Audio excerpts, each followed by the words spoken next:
For this episode of my EV Buyer's Guide, let's talk about charging. The first thing we need to do is get some terminology out of the way. This thing that I'm holding right here in my hand is a charging cable, and this end is an EVSE, or electric vehicle supply equipment.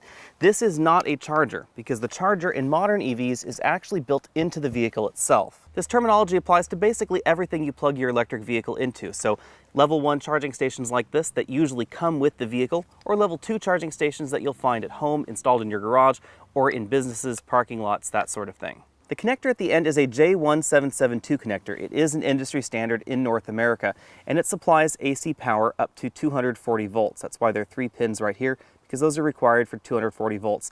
These 2 outer pins right here that are smaller are basically for signaling. It's important to keep in mind that the charger is in the vehicle, because the vehicle's charger determines the charging speed, not necessarily the plug you're plugging it into, unless you're plugging it into that 120 volt cord that I've been using. That means that if you have a first generation Leaf, for instance, with a 3.3 kilowatt onboard charger, even if you plug it into a high capacity 7 or 10 kilowatt J1772 connector, it will only charge at 3.3 kilowatts, because that's the charger that's built into the vehicle. EV charging has evolved rapidly, even though that Leaf was only launched a few years ago. It came out with a 3.3 kilowatt hour charger, and now the new vehicles that we're seeing like this and the BMW i3 are up to 7.2 kilowatts. The difference in charging times is pretty major. A 3.3 kilowatt hour charger will give you approximately 13 to 15 miles for every hour of charging. You'll double that approximately for a 6.6 kilowatt hour charger, and this vehicle can give you about 35 miles for 1 hour of charging. Yet again, Teslas are a little bit different because of the size of the vehicle and the mission of the vehicle. It's a much sportier vehicle and it's not quite as efficient, but it has a bigger battery pack for longer range. That means we have faster chargers. You can get 10 or 20 kilowatt chargers in those Tesla models. Charging obviously costs money, so if you're going to be charging your vehicle at home, you should contact your utility company and find out if they have special EV rate plans available. Frequently those will discount the charging, especially off-peak, but it really depends on your utility company. Even if your utility doesn't have a special EV plan, you should look at a time of use plan that generally discounts the rates after a time of day like 6 p.m. or 9 p.m. That way you can use these vehicles' onboard charging timers and have it start the charging when your electric rate drops. Depending on the rate plans, the area of the country and your utility company, you can get those per kilowatt hour rates down to 8 to 10 cents per kilowatt hour. Now if you're going to be public charging the vehicle, you'll pay an awful lot more for that. Things can range up to 60 cents a kilowatt hour depending on the charger you're using. In general, the slower the public charger, the lower the rate will be. So if you're charging at a level 2 station out there that's a 3.3 kilowatt hour station in this area, they tend to be a little bit lower than the faster stations, and they're definitely lower than a DC fast charge station. So what's a DC fast charger? Well, remember that I said the charger is completely on board the vehicle. That's true if you're charging from 120 or 240 volts AC.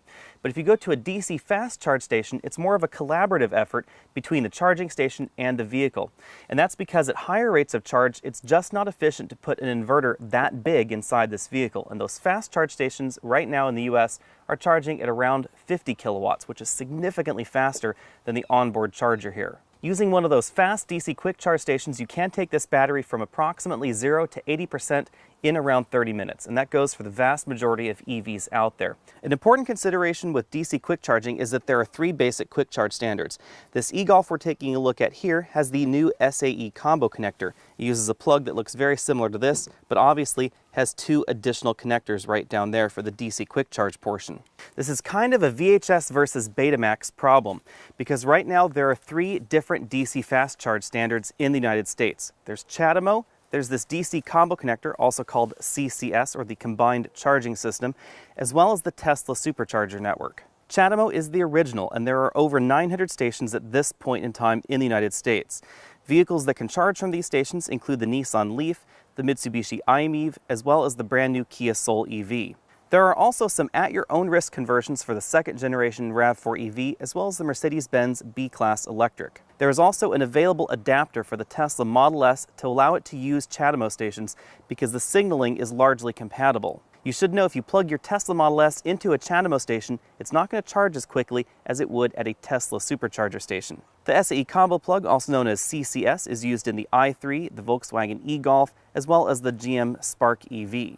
Lastly, of course, we have the Tesla, and that is very different because it can only be used with one brand, Tesla, largely enough. It charges faster than the other at the moment, but again, those vehicles can accept CHAdeMO signaling, so you can use CHAdeMO stations with an adapter. The important thing to know about fast charging a battery is that the charging ability of the battery, and that is the ability of the battery to actually accept more charge, slows down around 80% or so. That means that the first 80% of the battery will take generally about as long as the last 20% of the battery to charge. So while many of the EVs currently out on the market will go from 0 to 80% in 30 minutes, it may take an additional 30 minutes to go from 80 to 100%. Charging with that first crop of EVs we saw back in 2012 definitely took some planning, but that's very different with this latest crop of EVs out. Going 30 miles on a 1-hour charge versus 10 to 15 miles is an enormous difference. It makes these an awful lot easier to integrate into your lifestyle. This is also why you should overbuy when it comes to your home charging stations if it's possible. If you bought that first generation Nissan Leaf back in 2012 with its 3.3 kilowatt onboard charger, and you bought an EVSE at home that was only a 3.3 kilowatt EVSE, and you bought a vehicle like this, it would definitely slow down your charging time. If, however, you future planned and you bought a 10 kilowatt home charger, then you'd be able to plug this vehicle in without a problem and charge at its maximum rate. You'd also be able to plug your Tesla in onto that home charging station and charge at its maximum rate if you got the single charger in that Tesla. Fortunately, home installed level 2 EVSEs are definitely below $1,000, even including installation in some cases. So you should definitely take a look at possibly a 10 kilowatt charger if you're going to install one today. It is possible to go larger than that, and if you have the budget, you might as well.